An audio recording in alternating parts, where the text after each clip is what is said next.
Con esta sintonía, co dixencho aquí no Contraataque, hoxe imos retroceder ata novembro do ano 1989, 33 anos atrás, para recordar un dos grandes momentos, un dos momentos históricos do baloncesto galego, un momento que queda para sempre, que quedou marcado con letras douradas na historia do noso básquet, polo icónico que significou nun deporte e sobre todo para unha cidade como foi Ferrol, co histórico Clesa Ferrol, xogando na máxima competición do básquet nacional e cunha canasta tripla, que anotaba Ricardo Aldrei, unha canasta que sumou de 3 e que lle permitiu gañar o Real Madrid por primeira vez na historia e deixar esa xogada xa para historia presente e futura do deporte galego. E para falar sobre ese equipo, sobre ese partido e sobre esa xogada, imos saudar o compañeiro da Televisión de Galicia, Sergio del Pont. Hola Sergio, que tal? Boa noite. Hola, boa noite, Toni, que tal? Temos por aí tamén a Ricardo Aldrei, que é o gran protagonista da xogada. Hola Ricardo, que tal? Boa noite. Boa noite, que tal? Sergio, a ver, como recordas ti esa xogada, ese momento? Agora escoitamos precisamente a narración dos compañeiros, a narración da Televisión de Galicia, pero como recordas ti esa histórica xogada, ese histórico partido ese momento? Pois eu recordo a tripla que non foi tripla. Sí, claro.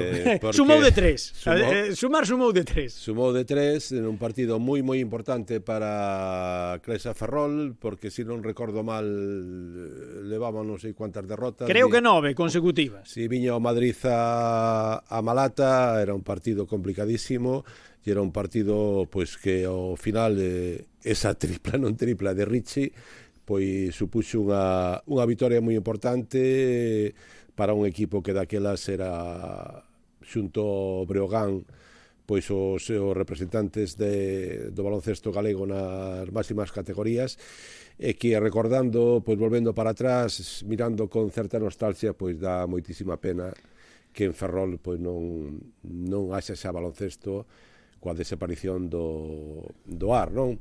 Eu teño que decir que eu facía daquelas, tíamos o programa Todo Básquet, que era un programa que facíamos polas tardes os domingos de 6 menos cuarto, 8:30, que era unha referencia para o baloncesto en Galicia, por que non dicilo para o resto do Estado, porque a veces vexo, escoito por aí de programas de televisión española, pero teño que decir que daquelas había 2 programas de baloncesto no Estado español que eran Basquemanía en TV3 e o Todo Básquet na televisión de Galicia, pois que tiñan moitísimos seguidores e eu creo que Richie podrá falar pois dese programa.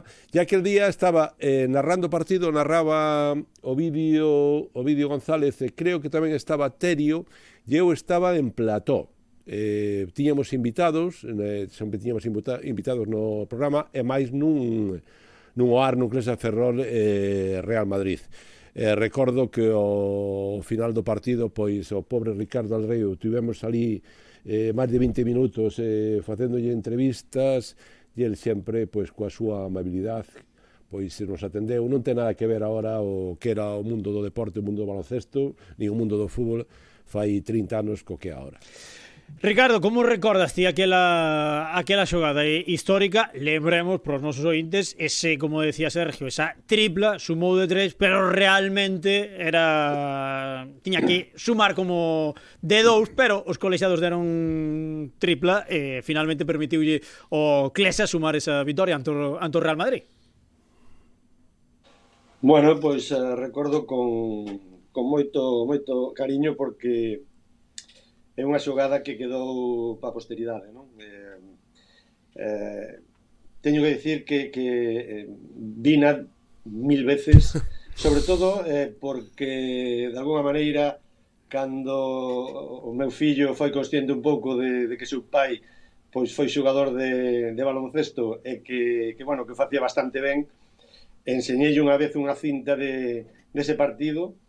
Penso que estuvo bastantes meses poñendo partido, vendo partido do Madrid, vendo como seu pai pisaba a liña. Entonces é un partido que teño moi fresco na miña memoria, non? Pero o que si recordo ese día é que viñamos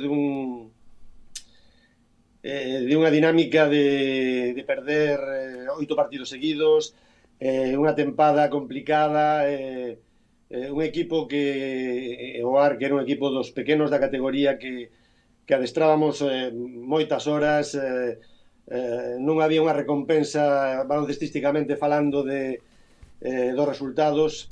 É verdad que ese ano quizá pois por circunstancias quizá non acertáramos en un principio co segundo xogador estranxeiro, tiñamos a Nicela Bodrama e despois ficharon a Glenn Paddy, tiñamos dous xogadores 5-5 e viñamos dunha dinámica de anos anteriores de xogar con Mike Schlegel e a Nicela Bodrama, que era Mike Schlegel un xogador, un 4, un tirador, un todoterreno, un xogador espectacular, non?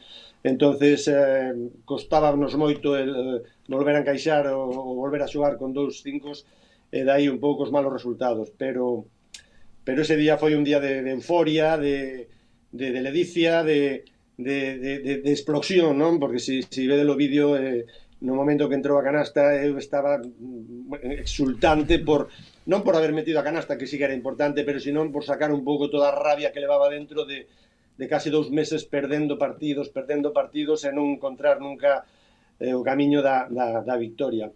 É verdad que acaba de lembrar Sergio que eran outros tempos, pero eran uns tempos que todavía hoxe, cando camiño polas cidades de Galicia, cando camiño por Ferrol, para máis xente pola calle, lembrase de min cando vou a Lugo, a cancha do Breogán, cando vou a Santiago, a cancha do Obradoiro, moitísima xente lembrase da época na que xogaba no AR, na época na que xogaba no Obradoiro, e iso quedaba aí para a posteridade. Tamén é verdad que tanto a Televisión de Galicia en aquel entonces, a través de, sobre todo, Sergio Ovidio, que eran os que mandaban un pouco o programa Todo Básquet, eran pioneiros en ese sentido, nun programa espectacular que se montaba a veces desde tempranas horas da tarde, que duraba hasta altas horas da noite, retransmitindo os partidos de equipos galegos, con invitados, con xente achegada ao mundo da canasta. E todo eso durante esa cantidade de anos, despois ca chegada tamén do terceiro equipo galego, o Copa Ourense, formouse. Galicia era unha potencia a nivel de baloncesto de élite, con 3 equipos, digamos, en a Liga ACB, na máxima categoría, pelexando un pouco cos equipos que eran en aquel momento a Comunidade de Cataluña, que era que tiña máis equipos en esa categoría, non?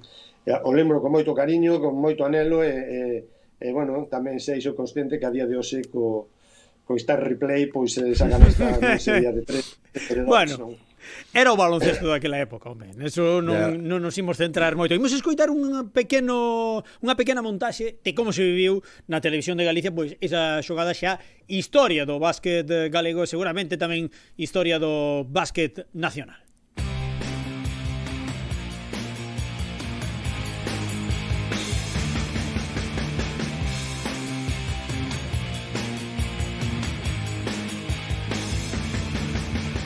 Viriukov deulle a victoria nos últimos segundos ao seu equipo. Aí está Viriukov no primeiro lanzamento convertido. 88-89. Clesa deberá de buscar unha acción rapidísima, ten 6 segundos para conseguir anotar canastra. Viriukov no segundo lanzamento convertido. Vamos a ver la Bodrama, quen saca para Ricardo Aldrey, 5 segundos, 4 segundos. Ricardo Aldrey lanza, canastra, tripla de Ricardo Aldrey, victoria de Clesa Ferrol, 91-90, a primeira victoria desta temporada do conxunto de Clesa Ferrol, logo de que Ricardo Aldrey anotase unha canasta desde máis alá, desde moito máis alá da liña de 6-25, unha victoria que lle daba a Clesa Ferrol os 2 primeiros puntos, a primeira victoria nesta temporada. Estamos...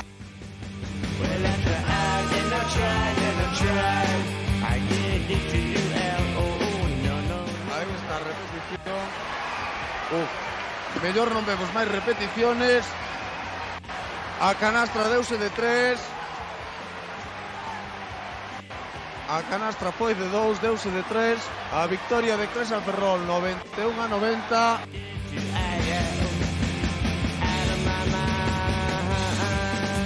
O que pasa é que cando faltan 6 segundos o único que pensase en levar a pelota máis adiante posible e intentar facer un tiro cómodo. A verdade é que cómodo non foi o tiro, foi un tiro en suspensión con unha perna. Son desas canastras que bueno, parece ser que sale unha de cando de anos cada 3 ou 4 anos, pero bueno, eu recordo tamén unha canasta así que había metido aquí Miguel Juane, ahora que está aí, que habíamos dado tamén a victoria nun partido, pero bueno, penso que son cousas que se dan no xogo. O outro día o Madrid gañou tamén nos últimos segundos en Balbi e hoxe tocou nos a nós. Penso que merecíamos unha victoria porque vamos traballando moito. Como cambiou un pouco o tempo, de máis ala da liña a canasta é de 2, non? A repetición é o que ten, non? O día seguinte o vídeo foi oculista. Puidolle a emoción, home, puidolle a emoción de ver o final tan axustado e de ver ademais que os árbitros daban de 3. Estou ahora mismo estou visualizando o lanzamento de Ricardo Aldrey. E ahora que recorda a Richie algo de Miguel, creo que tíamos de invitado no plató a Miguel Juane, porque Miguel xa non estaba no... que me corrixa Ricardo, sí. Pero xa se fora ao foro, non? Sí. Estaba Miguel no programa. Sí. Estaba Miguel no programa e foi o... E despois nesa temporada fora cando entrara Trevor Wilson. ¿O non? Non sei, esa temporada foi a temporada de Glen Paddy, estaba Miguel Ángel Ortega de entrenador, de adestrador. Sí. Foi a tempada seguinte en a que Mike Schlegel e Miguel Juane marcharon para Foro. Sí. Con Miguel Casero. Sí, con Javier Casero. É que dicilo, Toni. Sí, marcharon os tres para Valladolid. Era unha tempada complicada, difícil polos cambios que fixeran no equipo, dos xogadores moi importantes que eran do 5 titular que marcharon de cara a Valladolid, marchaba o adestrador tamén. Mira, aquel 5, si é que Toni é moi novo. O 5 de Oar Ferrol a temporada anterior era de memoria, era Ricardo Aldrey, Manolito Ayer, Miguel Juane, Mike Schlegel e Anicet Labodrama. Historia plena do deporte galego, non? Do básquet galego, nese caso. Non, que mágoa que Ferrol non poda recuperar, non, eses momentos, esas temporadas do Oar. Ese momento que falabades, non? Ahora estaba nun gran momento con Obradoiro, con Breogán, tamén no básquet masculino con Básquet Coruña, o COP na Liga Le Prata, pero aquel tamén foi un gran momento, non? Con Breogán, con Ferrol, co COP, aqueles finais dos 80, anos 90, había unha paixón moi arraigada en todo Galicia, non? Polo básquet. Sí, pero que ademais a min a veces que vexo ahora está Breogán, está Obradoiro, esa rivalidade que algúns queren ter, tal. A rivalidade sempre foi entre Oar e Breogán. A gran rivalidade do baloncesto galego foi esa, porque despois Obradoiro apenas coincidiu nin con, estamos falando desa época, non? Había en distintas categorías, era a primeira B, depois apareceu tamén, como decía Richie, Ourense, por aí, pero a gran rivalidade, eu viví moitos partidos, Ricardo como xogador tamén os viviu, eran aqueles partidos entre o Oar Breogán e Breogán Oar no Pazo dos Deportes de Lugo, no vello Pazo dos Deportes de Lugo, e na cancha da Malata.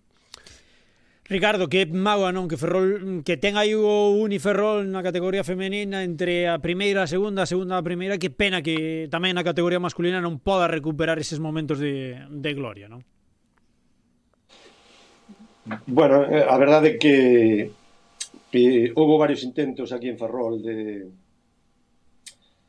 facer no baloncesto masculino proxectos, pero tanto a volta, digamos, do Club Baloncesto Galicia, que digamos que era un pouco que recollía o testigo do Club Baloncesto Ar cando desapareceu como sociedade anónima deportiva, foi un clube que chegamos hasta a Liga LEP, porque eu a volta do meu periplo tanto por Girona como por Andorra voltei á cidade de Ferrol, cando o Ferrol o equipo era o Clube de Baloncesto Galicia e militaba en Liga EVA. Ese mismo ano conseguimos na fase de ascenso en Cabra conseguimos ascender o equipo a Liga LEP, pero xa digamos que de alguna maneira o sentimento de afección de Ferrol pola decepción que había transmitido a desaparición do AR xa non era a mesma, non? Digamos que de alguna maneira os xiadeiros ferroláns do AR, moitos deles víronse decepcionados pola situación que se creara en ese momento, pola miña información que teño daquela época na que eu estaba de vacacións cando recibín a noticia de que o AR non salía na Liga CB, pois houve intentos por parte tanto de Juan Fernández como da masa social do clube de intentar a nivel institucional de económicamente poder presentar os avales. En aquel momento falábanse de uns 40-45 millóns das antiguas pesetas, pero que non había un bo entendimento entre o que era Juan Fernández, en aquel momento tamén a clase política ou digamos o concello, en ese momento o alcalde que estaba, non había un entendimento para poder solucionar esta situación que todo o mundo creía que, bueno, como Juan Fernández en aquel momento sempre solucionaba as situacións económicas a través de empresas amigas, como era en este caso Clesa, como foi en seu momento Leite Celta, etcétera, pois en este caso xa non había opción, era presentar aval rapidamente, conseguir os cartos ou quedar fora, non? Entonces, algo impensable, sobre todo cando o ano anterior, aquí o que está falando, firmar un contrato por 9 temporadas para quedarme en Ferrol. 6 como xogador, estamos falando do ano, a temporada 93-94, pois no ano 93 eu firmara un contrato por 9 temporadas, 6 de xogador e 3 de adestrador. Imagínate a decepción que podía ter eu personalmente no mellor momento da miña carreira, digamos que firmara o meu mellor contrato cando todo eso desaparece cando se viña abaixo o proxecto. Efectivamente, veña abaixo un proxecto onde había 3 ou 4 personas, digamos, que tiñamos un contrato, digamos, vitalicio, en el sentido de vitalicio, chámolle a acabar a túa carreira deportiva dentro dun club e quedar dentro do que é do equipo técnico. En este caso sería, en un futuro, poder ser adestrador do Club Baloncesto AR ou do Clesa Ferrol en aquel momento, non? Entonces, todo eso a posteriori, cando se valora e cando ti dis tampouco era tanta diferencia, non eran tantos cartos, cando se falamos de millóns de euros, de miles de euros, en poder seguir co proxecto. É verdade que as sociedades anónimas deportivas, a súa concepción hasta este ano, que vai a cambiar que a nova lei de deporte, é que todos aqueles clubes que subían de categoría estaban obligados a convertirse en sociedades anónimas deportivas, e iso conlevaba que había que facer poñer un aval importante de cartos, convertir o clube en sociedade anónima deportiva con unha cantidade de masa social, en este caso serían os donos do clube, aqueles que quixeran invertir no club a través das accións, e despois facelo presuposto para o ano seguinte.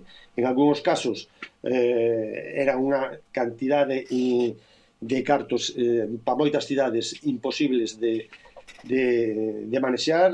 Pasoulle fai non moitos anos o Copa Ourense, que era unha sociedade anónima deportiva, pero que económicamente tiña que aportar unha cantidade económica moi alta para poder estar na Liga CB, presentar avais, presentar outra vez masa social, presentar un presuposto, pero parece ser que ahora, a través da nova lei do deporte, non vai ser obligatorio que cando un club suba a unha categoría profesional convertilo en sociedade anónima deportiva, co cual todo o tema de avales, todo o tema deste vai un pouco a desaparecer, e vai a ser un pouco máis doado o poder estar nunha categoría profesional. Desenvolver ese trámite. Sergio, querías apuntar algo?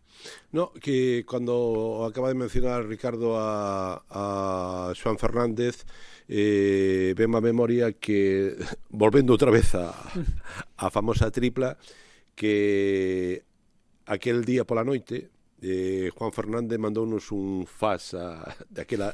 Toni. Sí, home, claro, hai 33 anos, sí, no, utilizabas o fax. Non había WhatsApp, era fax. A redacción de deporte poñéndonos a parir polo que decía o que decía o vídeo na retransmisión, vamos a deixar de dar repeticións para que non se vexe, non? Bueno, pois tal como era Juan Fernández, que o pobre ahora está moi maliño, e, bueno, era un personaje, pois para mí increíble dentro do mundo. Sí, outra das grandes figuras, non? Do deporte. Yo eso nos puxo a parir durante ese fast. Yo creo que no fin de semana siguiente nos invitou a comer. Bueno, entón amañábase fácil a cousa. Tiña fácil solución. Ricardo, non podo deixar de che preguntar polo Obra, outro equipo teu tamén esta temporada. Como estás vendo o equipo de Moncho Fernández que pecha o venres este ano 2022? Bueno, pois a verdade é que Obradoiro sempre ten que, digamos, todos os anos reconvertirse. Eso é complicado para calquer clube, non? A verdade é que a labor que está facendo Moncho e seu equipo é histórica, por suposto, despois de tantos de 10 anos xa aí pelexando e reconvertindo o equipo todos os anos, reconvertindo. Penso que este ano que ten unha plantilla das máis compensadas e das máis, digamos, competitivas que tivo, sobre todo vendo os resultados de moitos partidos que fixo este ano. É verdade que a mala sorte de chegar a finales moi apretados con equipos grandes como Unicaja, como Valencia na casa, poder ganar o Barcelona, pero realmente a regularidade que debería ter un clube como Obradoiro en este caso, que a competición onde realmente a súa competición está cos equipos da tabla da media, a clasificación de media para baixo, aí é onde non pode fallar contra os equipos que teñen unha rivalidade directa. Pero tamén é verdade que a Liga ACB é moi igualada, cada vez igualase máis.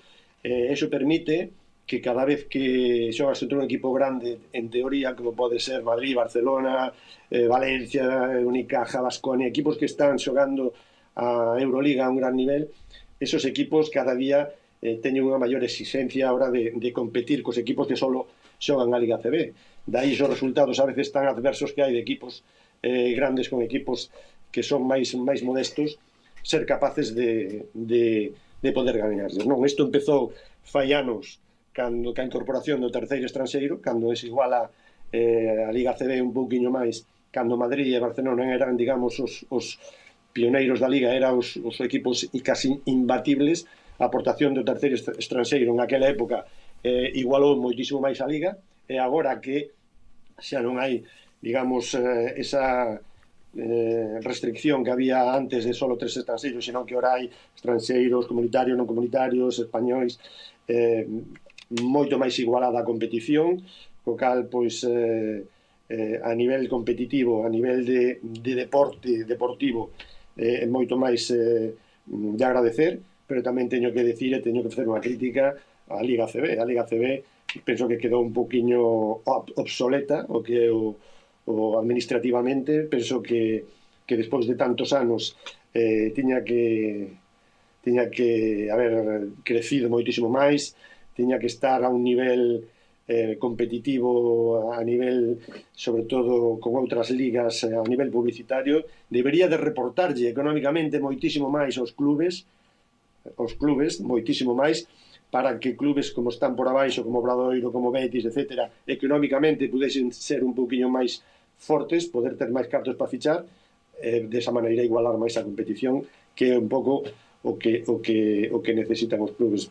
De aí que, volvendo ao Obradoiro non tería que reconvertirse todos os anos si económicamente aportase a través da televisión, a través de patrocinadores. Pero patrocinadores non que que genere o propio club, senón que a propia liga debería generar esos patrocinadores a nivel institucional como para poder darlle ese peso específico aos clubes que non teñan a alturas, vamos a entrar no ano 2023, pois que non teñan que estar pasando aínda penurias certos clubes para poder estar na máxima categoría do baloncesto español, que é a Liga ACB, que leva moitos anos instaurada, pero que aínda sigue tendo en algúns clubes esos pés de barro, que esos clubes non están moi consolidados, pois porque teñen esa incertidume de que se un ano baixo, pois volvo a ter problemas económicos porque volvo a ter patrocinadores que non me siguen, e de outra maneira, se a Liga estuvese institucionalmente máis cohesionada e máis fortificada, daríanlles estabilidade a esos clubes que hoxe, por desgracia, aínda non teñen esa consolidación. Ricardo, moitísimas grazas por estar hoxe con nos aquí lembrando esa tripla histórica dese novembro do ano 89. Unha forte aperta, moitísimas grazas, boa noite. Boa noite, moitas gracias a vos, un saludo Toni, Sergio, unha aperta moi forte. Unha aperta, Richie. Sergio, moitísimas grazas a ti tamén por nos acompañar hoxe aquí no estudo. Grazas, Toni.